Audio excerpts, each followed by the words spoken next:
Joignez-vous à la discussion. Appelez ou textez le 187 Cube Radio 1877-827-2346. C'est un crime contre l'humanité. Il y a 2 points de tension énormes qui pourraient dégénérer et finir par un conflit mondial. C'est des choses qui sont possibles. Normand Lester. Il y avait un espion, un Normand écrit aujourd'hui dans sa chronique, il y avait un espion dans l'entourage d'Élisabeth II. Est-ce qu'elle le savait? Est-ce que la reine le savait? Il est avec nous. L'espion, c'est M. Blunt. Anthony Blunt, oui.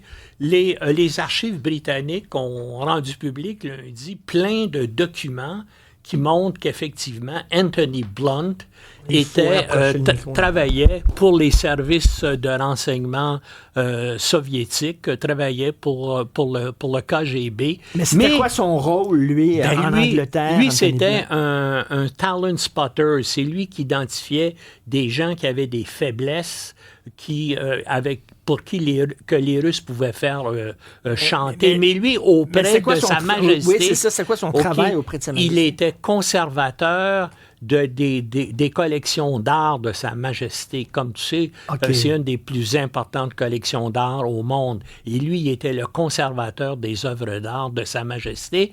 Et il était aussi... Il y avait du sang bleu, là. Il faisait même partie de l'aristocratie. Il avait été recruté comme agent secret à l'université Cambridge par Kim Philby, le plus célèbre espion russe du 20e siècle, qui, par hasard, a réussi à se sauver à Moscou et ne pas être arrêté. Donc, lui, il l'avait spoté, Kilby l'avait spoté à l'université. Oui.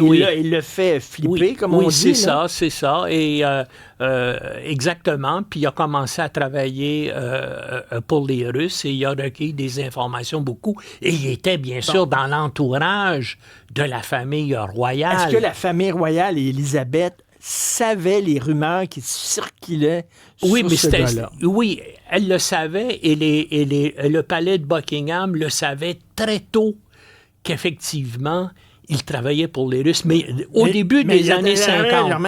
Ils l'ont gardé quand même? Oui, parce que à cause des choses qu'il savait sur la famille royale et le lien des Windsor avec les nazis. Et la preuve, c'est qu'en 1945, juste après l'effondrement du régime nazi, Anthony Blunt a été chargé par la famille royale de se rendre à Berlin pour aller chercher des documents secrets dans les archives des nazis, notamment la correspondance entre le duc de Windsor et Hitler, parce qu'Hitler voulait le rétablir sur le trône d'Angleterre. Le duc de Windsor, c'est celui qui devait devenir le roi. Qui avait été roi, puis qui a abdiqué par amour pour une femme. Puis là, il y a des gens qui disent quelle belle histoire d'amour, c'est une romance fantastique.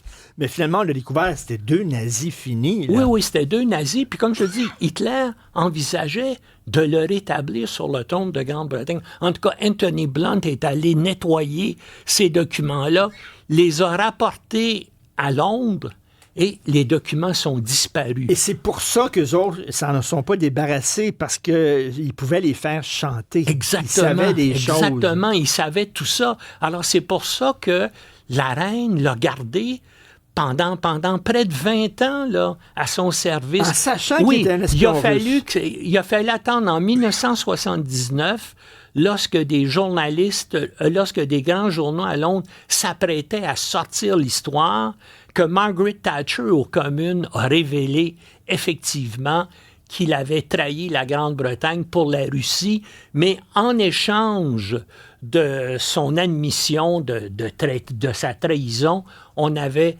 décidé de ne pas le poursuivre. Mais belle hypocrisie, Élisabeth II, dans l'heure qui a suivi la déclaration de Mme Thatcher aux communes en 79, là, elle a décidé de lui enlever le titre de chevalier et de l'expulser du palais de Buckingham. Comme si elle venait de l'apprendre. Oui. Comme si elle venait de Mais l'apprendre. il est mort en 83 sans jamais devoir à répondre pour sa trahison. Bon, alors, le duc de Windsor avait des accointances et plus que des accointances. Oui, oui. Il travaillait pour les nazis, oui. littéralement. Est-ce qu'il y avait des politiciens canadiens aussi oui, qui étaient près des nazis? Oui. Il y a 2 premiers ministres du Canada qui avaient, dans les années 30, des sympathies manifestes pour les nazis. Il y a le premier ministre conservateur R.B. Bennett.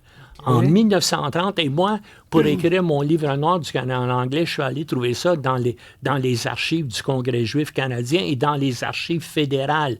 Il y a la correspondance entre R.B. Bennett et Adrien Arcan, qui était le chef nazi canadien, où R.B. Bennett finançait Adrien Arcan pour que ses publications soient favorables au Parti conservateur. Et effectivement, en 1930, R.B. Bennett a été élu. Et il y a eu... Puis avec l'aide de nazis avec l'aide au Québec, parce qu'il n'y avait aucun conservateur qui pouvait se faire élire à ce moment-là au Québec, à cause, bien sûr, de Louis Riel et de la conscription de la Première Guerre mondiale, mais à cause de l'activité d'Adrien Arcan en faveur des conservateurs. Mais c'était qui le deuxième premier ministre qui avait les accointances nazies?